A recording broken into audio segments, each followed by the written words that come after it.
इस वक्त की बड़ी खबर, कांग्रेस नेता पवन खेड़ा को हाईकोर्ट से बड़ा झटका लगा है। गुवाहाटी हाईकोर्ट ने खारिज की अग्रिम जमानत याचिका। सीएम हेमंत बिस्व शर्मा की पत्नी पर लगाए थे आरोप, कई पासपोर्ट रखने के लगाए थे आरोप। बड़ी खबर, कांग्रेस नेता पवन खेड़ा को एक और बड़ा झटका लगा है।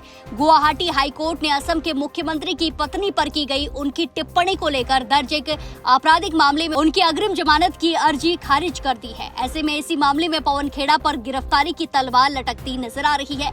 इस मामले में गुवाहाटी हाईकोर्ट में 21 अप्रैल को सुनवाई हुई थी। इसके बाद अदालत ने अपना फैसला सुरक्षित रख लिया था। पवन खेड़ा के वकील ने गुवाहाटी उच्च न्यायालय में दलील दी कि कांग्रेस नेता के देश से भागने का कोई खतरा नहीं है और उन्हें गिरफ्तार करने की कोई जरूरत नहीं है। ये याचिका असम के मुख्यमंत्री हेमंत बिस्व शर्मा की पत्नी ने खेड़ा के खिलाफ दायर की थी, क्योंकि कांग्रेस नेता ने उन पर आरोप लगाया था कि उनके पास कई पासपोर्ट है। कांग्रेस के मीडिया और प्रचार विभाग के अध्यक्ष खेड़ा ने आरोप लगाया था कि मुख्यमंत्री की पत्नी रिंकी भुयान शर्मा के पास कई पासपोर्ट और विदेश में अघोषित संपत्तियां हैं।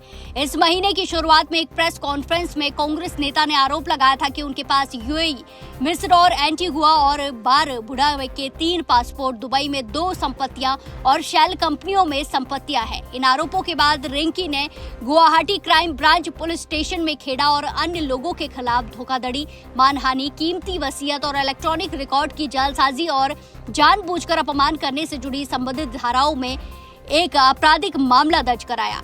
अदालत ने इस सप्ताह की शुरुआत में दोनों पक्षों की दलीलें सुनने के बाद अपना फैसला सुरक्षित रख लिया था। न्यायमूर्ति पार्थिव ज्योति सेकिया की एकल पीठ ने दोनों पक्षों को 3 घंटे से ज्यादा समय तक सुनने के बाद अपना आदेश सुरक्षित रख लिया था। वीडियो कॉन्फ्रेंसिंग के माध्यम से खेड़ा की ओर से पेश हुए वरिष्ठ वकील अभिषेक मनु सिंघवी ने दलील दी कि कांग्रेस नेता के आरोपों के जवाब में मुख्यमंत्री शर्मा की टिप्पणी खासकर राज्य में विधानसभा चुनावों के संदर्भ में राजनीतिक बदले की भावना की ओर इशारा करती है। सिंघवी ने कहा कि याचिकाकर्ता के देश से भागने का कोई खतरा नहीं है और उनकी गिरफ्तारी की कोई आवश्यकता नहीं है। असम के महाधिवक्ता देवजीत लोन सेकिया ने खेड़ा को कोई भी राहत देने का विरोध करते हुए कहा कि ये कोई साधारण मानहानि का मामला नहीं है, क्योंकि ये मामला दस्तावेजों की जालसाजी से जुड़ा है। सेकिया ने बताया कि मुख्य अपराध धोखाधड़ी, जालसाजी से जुड़े हैं। उन्होंने दलील दी है कि खेड़ा अंतरिम सुरक्षा के हकदार नहीं है, क्योंकि उनके देश से भागने का खतरा है। कांग्रेस प्रवक्ता ने सोमवार को गुवाहाटी उच्च न्यायालय में अर्जी देकर मुख्यमंत्री की पत्नी रिंकी द्वारा दर्ज मामले के सिलसिले में अग्रिम जमानत का अनुरोध किया था। पवन खेड़ा ने आरोप लगाया था कि रिंकी के पास कई पासपोर्ट और विदेश में अघोषित संपत्तियां हैं।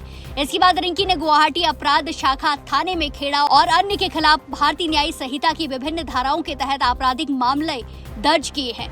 तेलंगाना उच्च न्यायालय ने पहले खेड़ा को 7 दिन की ट्रांजिट अग्रिम जमानत दी थी, लेकिन उच्चतम न्यायालय ने आदेश पर रोक लगा दी।